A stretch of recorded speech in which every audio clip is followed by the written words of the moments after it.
Hello बच्चों।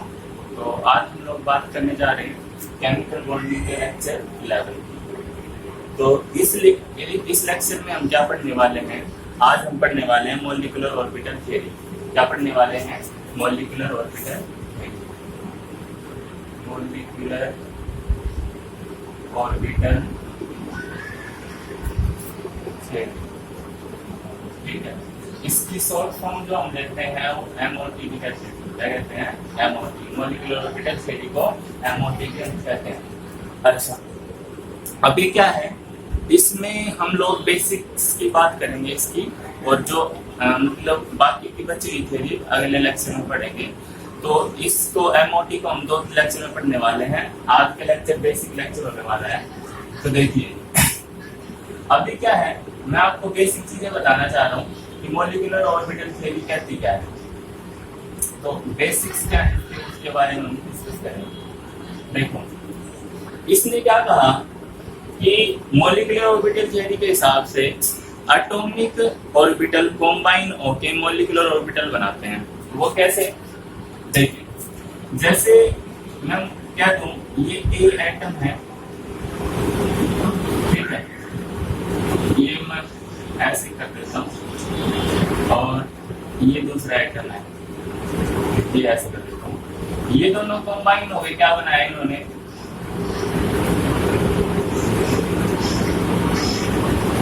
ये कुछ ऐसे बन गया, ठीक है, ये कुछ ऐसे बनाता है। तो ये क्या था? ये एटॉमिक ऑर्बिटल थे, ये, ठीक है, एटॉमिक ऑर्बिटल, और ये एक दूसरा एटॉमिक ऑर्बिटल, ये दोनों कंबाइन हुए और ये जो बनाया ऐसे ही इसने मॉलिक्यूलर ऑर्बिटल बना दिया। ये बात इसने कही, ठीक है। अभी क्या है, जैसे एटॉमिक ऑर्बिटल में क्या होते हैं, न्यूक्लियस होता है, सॉरी, एटम में क्या होता है, न्यूक्लियस होता है, और न्यूक्लियस के बाद एटॉमिक ऑर्बिटल होते हैं। ऐसे ही मॉलिक्यूल में क्या होगा, मॉलिक्यूल में न्यूक्लियस हो गए। अब क्या है, यहाँ पे एक सेंटर नहीं है, यहाँ पे देखो सिर्फ एक सेंटर था, वन सेंटर था, और यहाँ पे क्या है, यहाँ पे मोर देन वन सेंटर होंगे। वो डिपेंड करता है कि किसी मॉलिक्यूल में कितने नंबर ऑफ एटम है। अगर एटम 2 से ज्यादा होंगे तो 2 से ज्यादा ये सेंटर हो जाएंगे, मतलब न्यूक्लियस हो जाएंगे, ठीक है, और कम होंगे तो कम न्यूक्लियस हो जाएंगे। तो यहाँ पे क्या है, एक से ज्यादा सेंटर होते हैं। ये बात समझ में आ गई। अभी क्या है, इसने कहा कि number of atomic orbital combine is equal to number of molecular orbital form. कि मतलब जितने number of atomic orbital combine होंगे उतने number of molecular orbital form होंगे, ये बात है। अभी क्या है, यहाँ पे अगर हम देखें, एटॉमिक ऑर्बिटल एक ये है, एटॉमिक ऑर्बिटल मान के चल रहे हैं, और एक ये है, तो यहाँ पे भी 2 मॉलिक्यूलर ऑर्बिटल बनने चाहिए।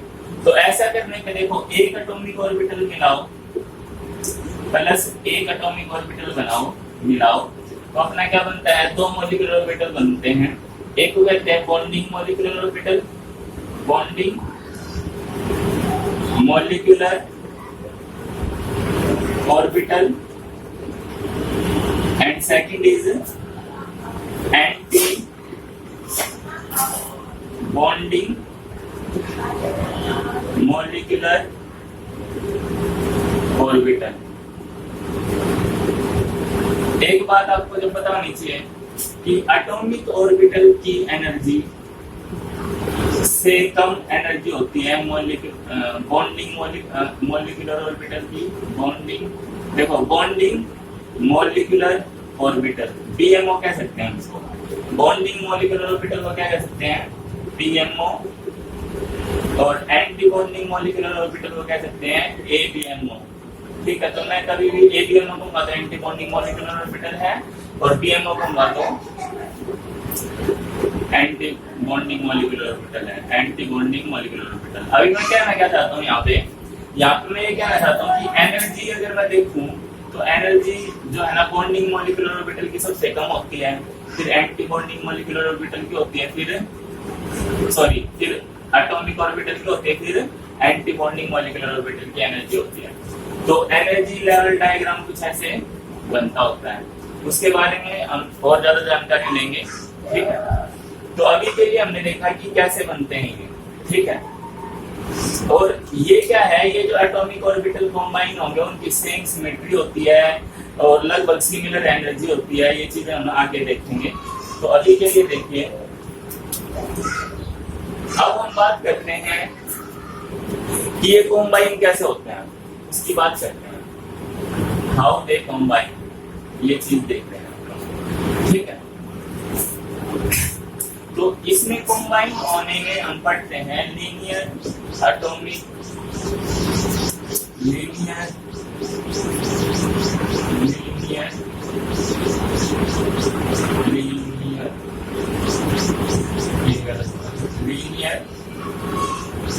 कॉम्बिनेशन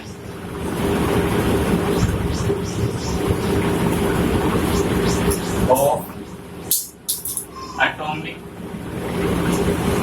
ऑर्बिटल्स, ठीक है। अभी क्या है, यहाँ पे अगर इसकी शॉर्ट फॉर्म आपको बताऊं तो LCAO, तो इसको हम कहेंगे LCAO, ठीक है। LCAO पढ़ते हैं यहाँ पे। अभी क्या होता है, देखो आपने ना जो स्ट्रक्चर ऑफ एटम में पढ़ा था वहां पे ये देखा था कि एक वेव फंक्शन होता है, वेव फंक्शन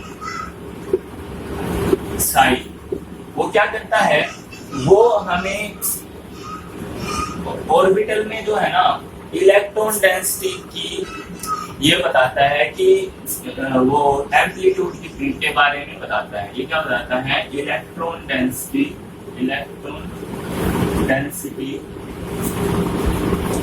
एम्पलीट्यूड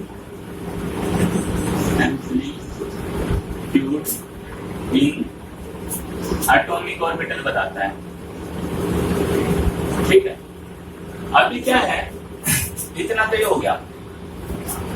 ऐसे ही अगर मैं बात करूं मॉलिक्यूलर ऑर्बिटल की, तो मॉलिक्यूलर ऑर्बिटल में भी ऐसा होगा कि साई हम वेव फंक्शन लेंगे, क्या लेंगे, वेव फंक्शन लेंगे, वो electron density of molecular orbital बताएगा, ठीक है।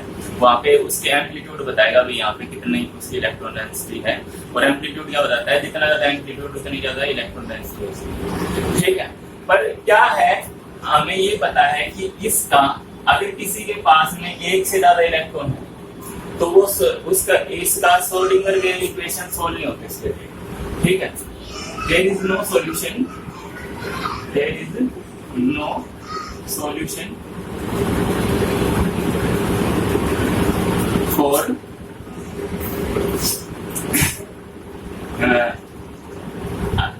Atom have more than one electron। तो जिसके पास एक से ज्यादा इलेक्ट्रॉन है उसका कोई सॉल्यूशन नहीं है श्रोडिंगर इक्वेशन का, ठीक है। श्रोडिंगर इक्वेशन का कोई सॉल्यूशन नहीं है। तो इसका मतलब ये हुआ भाई, हम एक जिसके पास एक से ज्यादा इलेक्ट्रॉन है उसके बारे में तो हम पढ़ नहीं पाएंगे, ठीक है।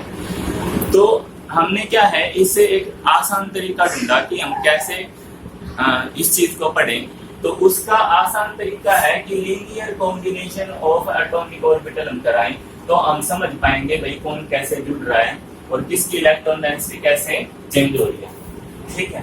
तो मॉलिक्यूलर ऑर्बिटल को हम ऐसे पढ़ पाएंगे। तो देखिए क्या करना है इसमें, अब मैं ये बता रहा हूँ linear combination of atomic orbital कहाँ से आया, ये तो मैंने आपको बता दिया। अगर श्रोडिंगर इक्वेशन से हम सोल्व कर पा रहे होते तो हमें इसकी जरूरत नहीं थी, ठीक है। तो हम क्या कर रहे हैं, थोड़ा शॉर्ट तरीका अपना रहे हैं। अभी इसमें क्या है, इसे मान लो हम क्या है, हाइड्रोजन मॉलिक्यूल पढ़ रहे हैं, ठीक है। ये हाइड्रोजन मॉलिक्यूल में बॉन्डिंग कैसे होती है इसके बारे में पढ़ रहे हैं। तो मान लो ये कैच आया, ठीक है। इसमें अंदर न्यूक्लियस था और यहाँ पे इलेक्ट्रॉन था, ठीक है, न्यूक्लियस था और इलेक्ट्रॉन था। दूसरा एच आया, यहाँ पे न्यूक्लियस था और यहाँ पे इलेक्ट्रॉन था। इसका वेव फंक्शन मैं क्या देता हूँ, साई ए है, और इसका वेव फंक्शन क्या देता हूँ साई बी है। तो ये जब कॉम्बाइन होते हैं तो क्या है, ये दो टाइप के क्या बनाएंगे, मॉलिक्यूलर ऑर्बिटल बनाएंगे। अब वही बात करता हूँ,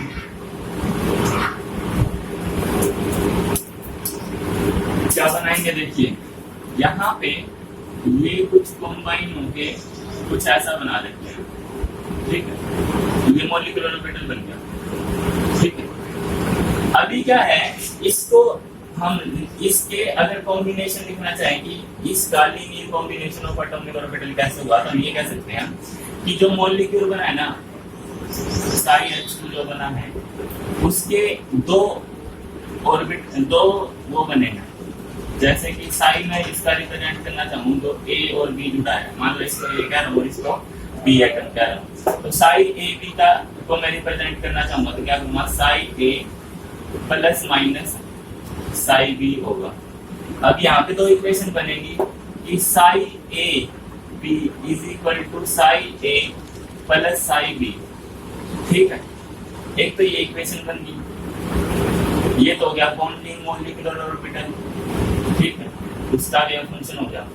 दूसरी इक्वेशन क्या बनेगी बेटा जी, अगर मैं ये माइनस इंक्लूड कर लूँ इसमें, तो psi A B is equal to psi A minus psi B, ठीक है। तो दूसरी इक्वेशन ये बन गई, ये किसके लिए बनी, एंटी बॉन्डिंग मॉलिक्यूलर ऑर्बिटल। तो यहाँ तक हमें इतनी बात समझ आई है कि जब दो एटॉमिक ऑर्बिटल मिलते हैं, जैसे कि यहाँ पे ए और बी, साई ए और साई बी जुड़े थे, तो दो मॉलिक्यूलर ऑर्बिटल बनते हैं, तो ये मॉलिक्यूलर ऑर्बिटल बना और एक ये मॉलिक्यूलर ऑर्बिटल बना, ठीक है।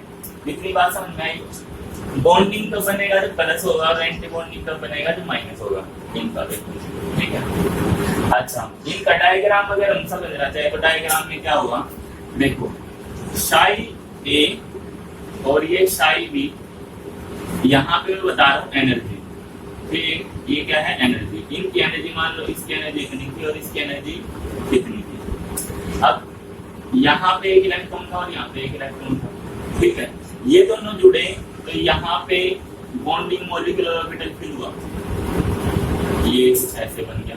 ये क्या है, साई ए बी है और यहाँ पे एक एंटी बॉन्डिंग मॉलिक्यूलर ऑर्बिटल बना, ये साई ए बी स्टार इसका नाम रख दिया। ये क्या है, साई ए बी स्टार है, ठीक है।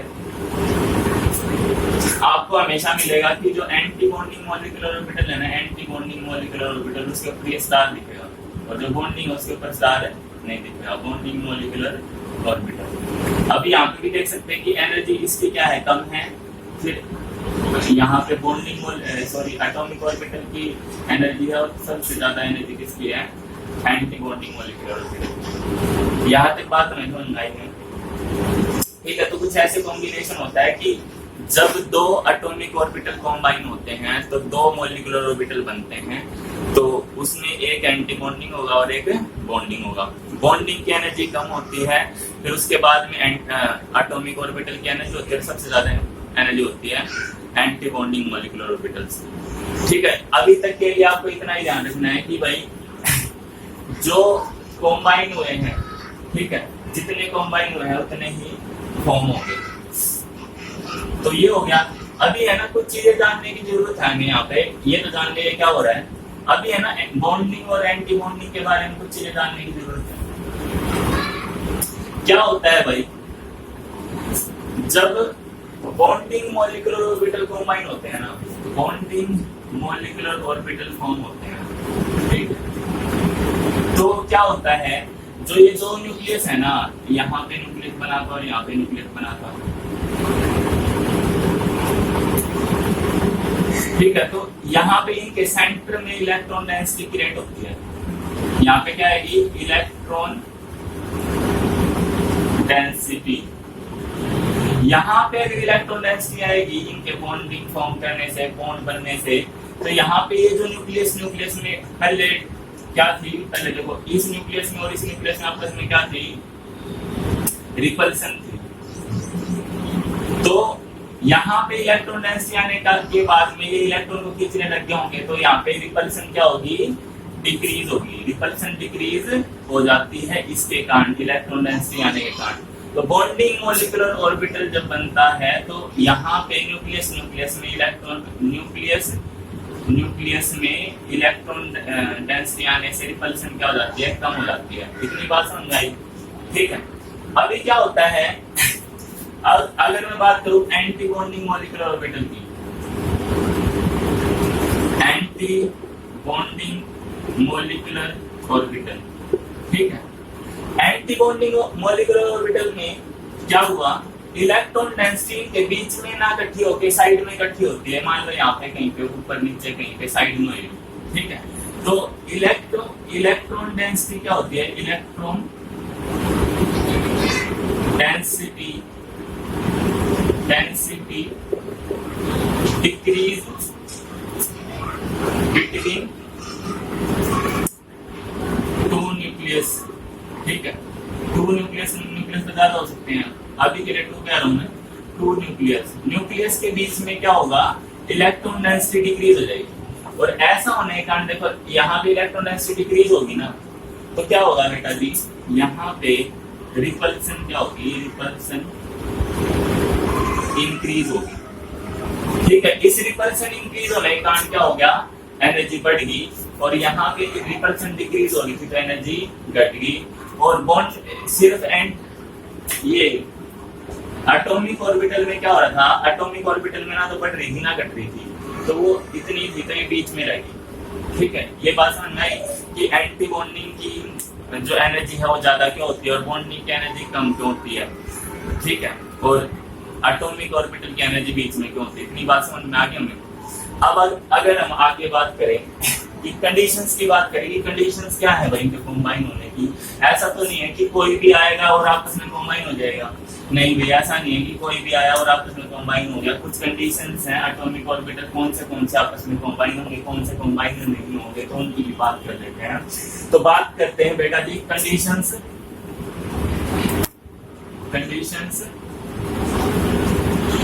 For combination of atomic orbitals. तो एटॉमिक ऑर्बिटल के कंबाइन होने की जो है ना हम पढ़ने जा रहे हैं उसकी क्या कंडीशंस हैं। तो पहली कंडीशन की अगर हम बात करें तो फर्स्ट कंडीशन है बेटा जी कि जो एटॉमिक ऑर्बिटल आपस में कंबाइन होने जा रहे हैं उनकी एनर्जी या तो सेम होनी चाहिए, इक्वल होनी चाहिए, या फिर नियरली इक्वल होनी चाहिए। पहली बात बिल्कुल अच्छे से ध्यान रखेंगे आप लोग कि atomic orbitals which are going to combine should have, ठीक है, should have equal or similar energy, equal or similar energy। For example अगर मैं बात करूं, अगर मैं ऐसा बात करता हूं कि होमोन्यूक्लियर डायटोमिक मॉलिक्यूल है, कहने का मतलब सेम टाइप के एटम जुड़े हुए आपस में, ठीक है। जैसे कि H जुड़ा हुआ है, F जुड़ा हुआ है, इस टाइप के मॉलिक्यूल की बात कर रहा हूं। तो यहाँ पे क्या है, F की अगर मैं बात करूं तो यहाँ पे क्या है, 2S से कंबाइन हो सकता है, 2P से कंबाइन हो सकता है। ऐसा नहीं हो सकता कि 2S को आप 2P के साथ कंबाइन कर दो, ऐसा नहीं होगा। ये बात ध्यान रखना भाई, यहाँ पे फ्लोरीन होना चाहिए और यहाँ पे भी, मतलब ये भी फ्लोरीन का होना चाहिए और ये फ्लोरीन का होना चाहिए, तभी ये ठीक है। केस अगर ऐसा होगा कि H और इधर F है तो यहाँ पे 1S कंबाइन हो जाता है उधर 2P से, ये बात ध्यान रखनी है आपको, ठीक है। तो ये बात जब ये सत्य है कि जब इनकी यहाँ पे भी सेम एटम और यहाँ पे भी सेम एटम हो, पर यहाँ पे डिफरेंट एटम होगा, ये वाला ऑर्बिटल डिफरेंट एटम का और ये वाला ऑर्बिटल डिफरेंट एटम का है, तो ऐसा सत्य नहीं है। क्योंकि क्या होता है, जितनी इलेक्ट्रोनेगेटिविटी इंक्रीज होती है, देखो फ्लोरीन की इलेक्ट्रोनेगेटिविटी ज्यादा है इससे हाइड्रोजन से, तो उसके कारण क्या होगा कि यहाँ पे इलेक्ट्रोनेगेटिविटी जब ज्यादा होती है, तो एनर्जी जो होती है ना, एनर्जी वो डिक्रीज हो जाती है। तो यहाँ पे पी की एनर्जी क्या हो जाती है, डिक्रीज हो जाती है, क्योंकि फ्लोरीन की इलेक्ट्रोनेगेटिविटी ज्यादा है। तो इसकी इलेक्ट्रोनेगेटिविटी का ज्यादा होने के कारण इसकी एनर्जी कम होगी। 2p की एनर्जी कम होने से ये 1s के साथ भी कंबाइन हो रहा है। पर जब इनकी सेम इलेक्ट्रोनेगेटिविटी है तो यहाँ पे क्या होगा, 2p की 2p जितनी तो एनर्जी होगी, तो इसका मतलब क्या हो गया, तो ये कंबाइन नहीं होंगे। तो आपको सीधा इतना ध्यान रखना है, जब सेम टाइप के एटम हैं तो उनमें सेम टाइप के ही ऑर्बिटल कंबाइन होंगे, और जब डिफरेंट काइंड के हैं तो वो आप हायर क्लासेस में पढ़ेंगे कि इसमें कौन कंबाइन होगा कौन कंबाइन नहीं होगा। ये ग्रेजुएशन की बात है ये वाली, ये आपको अभी आए या ना आए उससे फर्क नहीं पड़ता। इतना ध्यान रखना कि सेम एनर्जी वाले कंबाइन होते हैं, ठीक है। तो देखिए यहाँ तक बात समझ आ गई भाई, ये बहुत इंपॉर्टेंट बात है इस थ्योरी की, तो अच्छे से याद रखना भाई। अभी क्या है, अगर मैं बात करूं सेकंड की, तो क्या है, कॉम्बाइनिंग जो ऑर्बिटल है ना, एटॉमिक ऑर्बिटल, उनकी ओरिएंटेशन या फिर सिमेट्री सेम होनी चाहिए। तो combining atomic orbital should have same symmetry. अब इसकी बात अच्छे से समझना भाई, सेम सिमेट्री का मतलब क्या है। जैसे मैं यहाँ पे 1s ले और यहाँ पे भी 1s, ठीक है। अब क्या है, ये पॉजिटिव वाला है और ये भी पॉजिटिव वाला है, तो ये क्या हो जाएंगे, कंबाइन हो सकते हैं, बड़े आराम से हो जाएंगे। तो एक मिल के क्या बनाएंगे, बड़ा एक पॉजिटिव वाला बनाते हैं। पर ऐसा नहीं हो सकता कि यहाँ पे पॉजिटिव आए और यहाँ पे नेगेटिव आए, तो क्या है, ये कंबाइन नहीं होंगे, ठीक है। एक बात। अब दूसरी बात अगर मैं करूं तो p ऑर्बिटल की कर लेते हैं भाई, कि मैं बात करूं, ये हो गया pz ऑर्बिटल, ये क्या हो गया pz, यहाँ पे पॉजिटिव होगा यहाँ पे नेगेटिव होगा। और दूसरा ले लूं मैं इधर px, ठीक है, यहाँ पे पॉजिटिव होगा यहाँ पे नेगेटिव होगा। अब क्या है, आपस में मिलेंगे भी ना, तो क्या होगा,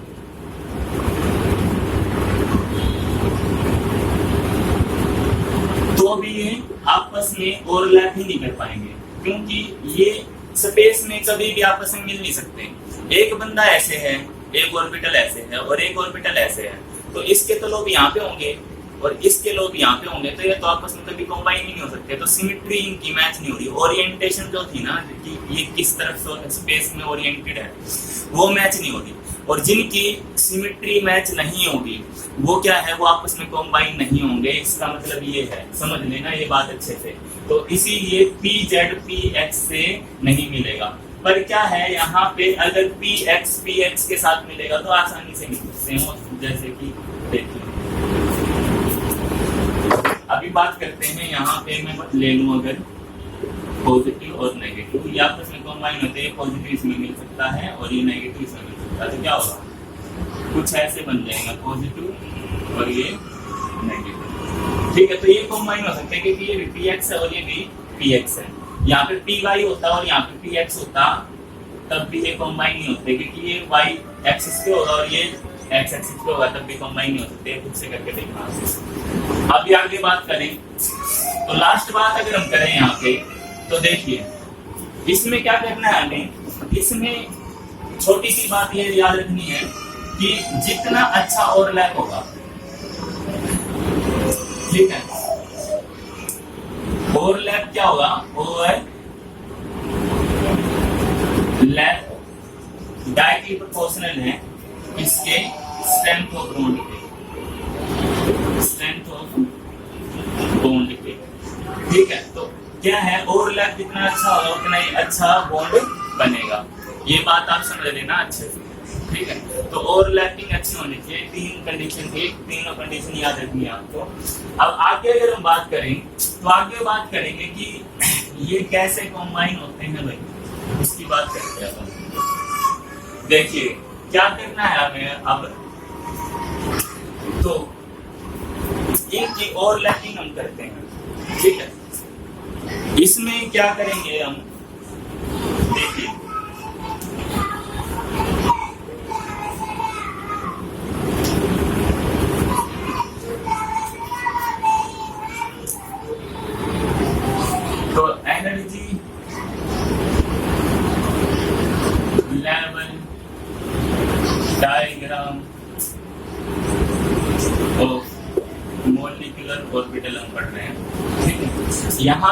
पढ़ेंगे भाई पाई बॉन्ड कैसे बना, सिग्मा बॉन्ड कैसे बना, और एक डेल्टा टाइप के बॉन्ड होते हैं, फाई टाइप के बॉन्ड होते हैं, ये आप ग्रेजुएशन पोस्ट ग्रेजुएशन में पढ़ेंगे।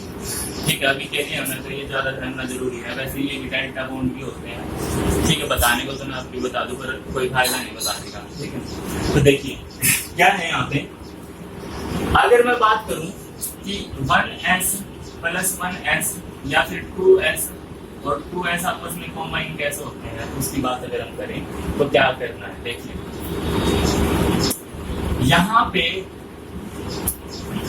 पहले तो हमने इसके बारे में थोड़ा बहुत जानना भी है।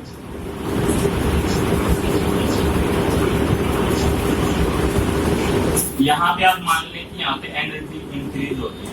ठीक, तो यहाँ पे ये 1s ऑर्बिटल है, ये भी 1s ऑर्बिटल है। ठीक है, इसमें एक इलेक्ट्रॉन ले लो, इसमें एक इलेक्ट्रॉन ले लो। ठीक है, तो क्या हुआ, ये बॉन्डिंग मॉलिक्यूलर ऑर्बिटल बना है, ये एंटी बॉन्डिंग मॉलिक्यूलर ऑर्बिटल बना है। तो इतनी बात समझ आ रही है। अभी क्या है यहाँ पे मान लो ये हो गया। ठीक है, एक इलेक्ट्रॉन, अगर यहाँ पे 2 इलेक्ट्रॉन होते हैं, ऐसे होता है ना यहाँ पे, तो यहाँ पे भी एक इलेक्ट्रॉन आ जाता है। वो कैसे फिल होते हैं वो मान के देखेंगे। ठीक है, अभी के लिए इतना जानना हमारे लिए जरूरी था। अभी देखो गौर से क्या होता है, 2 इलेक्ट्रॉन होंगे तो ऐसे हो जाएगा। हाँ जी, तो अगर मैं बॉन्डिंग की बात करूं, बॉन्डिंग मॉलिक्यूलर ऑर्बिटल की बात करूं, तो इसमें क्या होगा, इसमें कुछ ऐसा होगा कि ये S और ये S, ठीक है, ये आपस में कॉम्बाइन हो रहे हैं। ठीक है, तो इनमें क्या होगा, देखो सेम सिमेट्री के हैं, तो एक बड़ा गोला बन जाएगा, ये मॉलिक्यूलर ऑर्बिटल बन गया, ये एटॉमिक ऑर्बिटल। ठीक है, ये तो हो गया बॉन्डिंग की बात।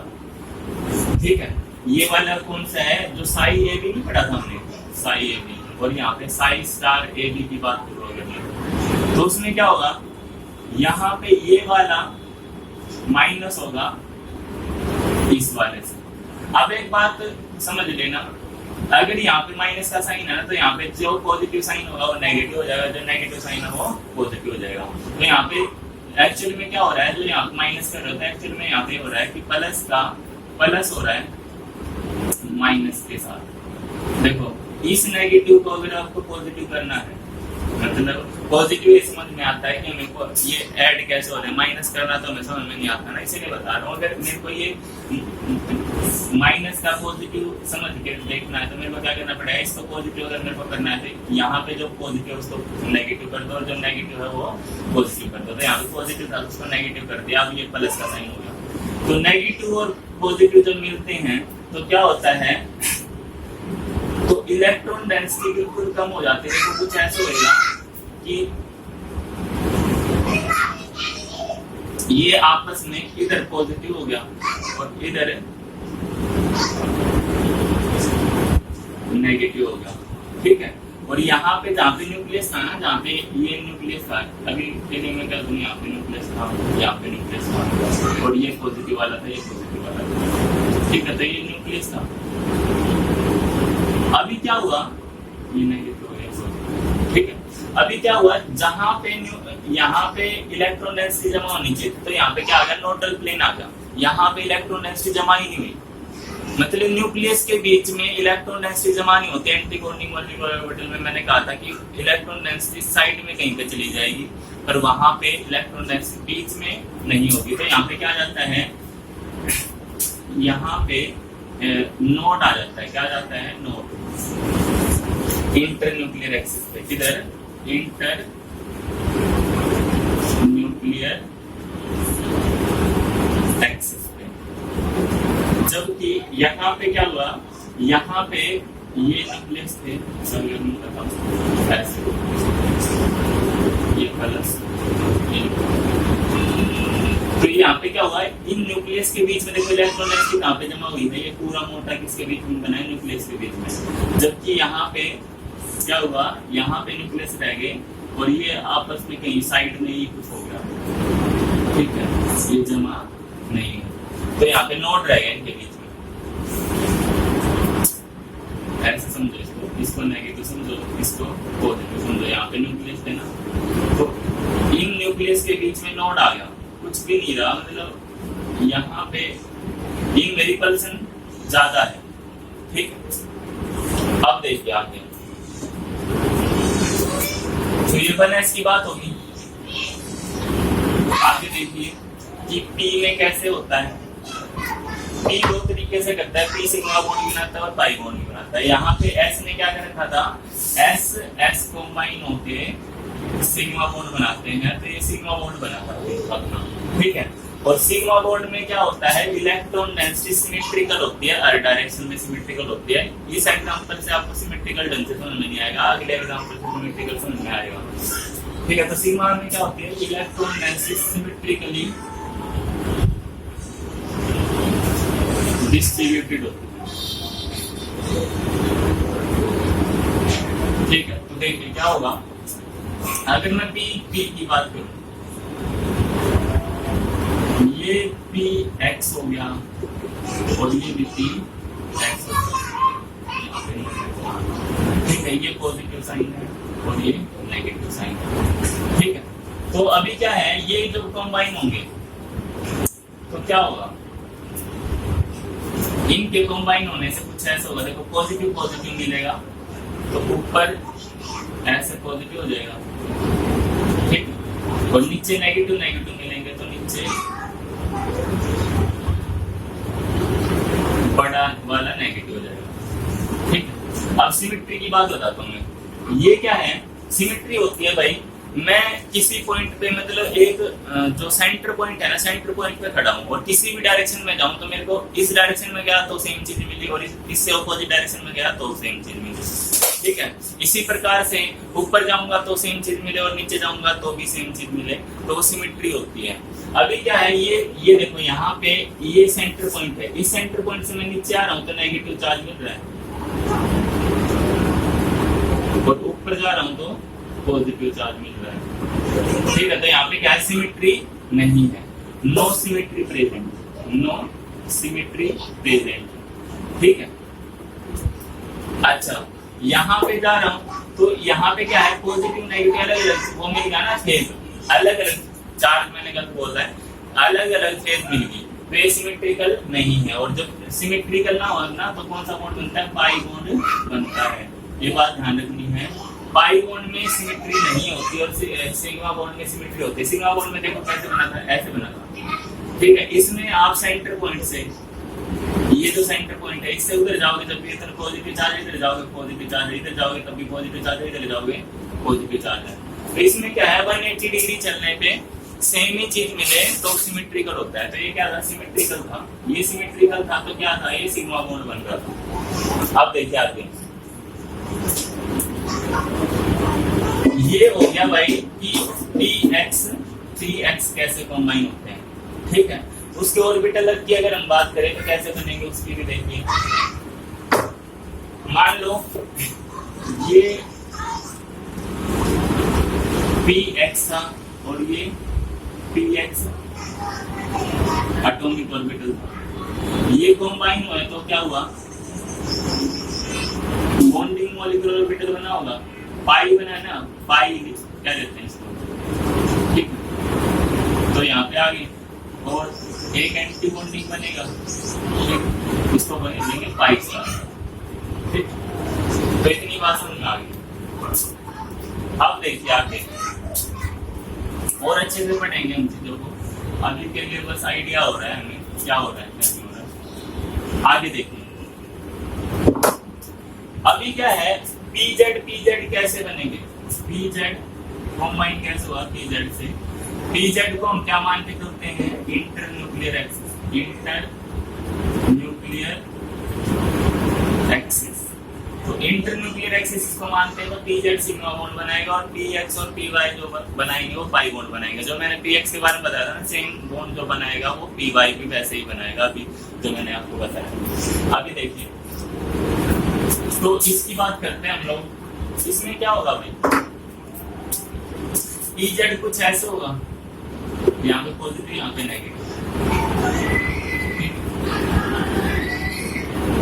यहाँ पे पॉजिटिव यहाँ पे नेगेटिव।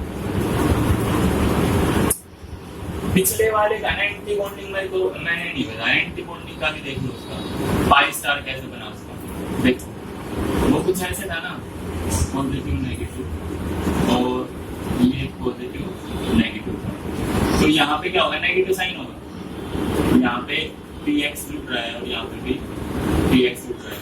नेगेटिव साइन मतलब अगर इसको पॉजिटिव करना चाहोगे तो इसको क्या करोगे, नेगेटिव और इसको पॉजिटिव। अब ये नेगेटिव पॉजिटिव कंबाइन होगा तो अब यहाँ पे क्या बीच में से ये जुड़ेगा नहीं, ये उधर थोड़ा शिफ्ट हो जाएगा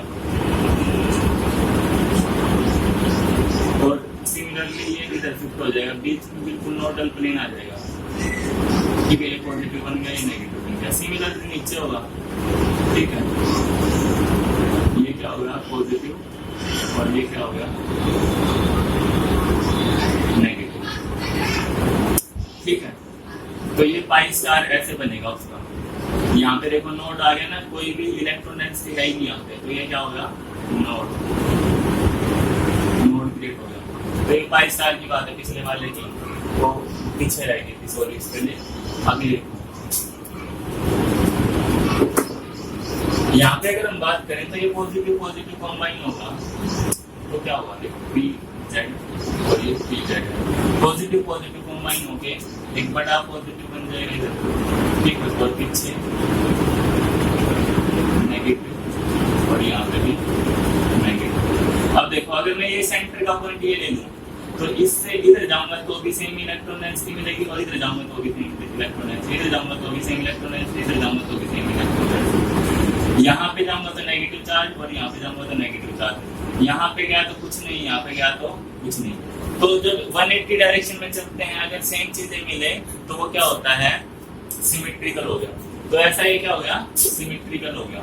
और सिमेट्रिकल का मतलब ये कौन सा बॉन्ड हो गया, सिग्मा बॉन्ड हो गया। ठीक है, इलेक्ट्रॉन डेंसिटी जब सिमेट्रिकल होते हैं तो सिग्मा बॉन्ड बनता है। इसका क्या है, इसका वो भी पढ़ लेते हैं एंटी बॉन्डिंग वाला कैसे बनेगा। तो एंटी बॉन्डिंग में क्या करेंगे आप लोग,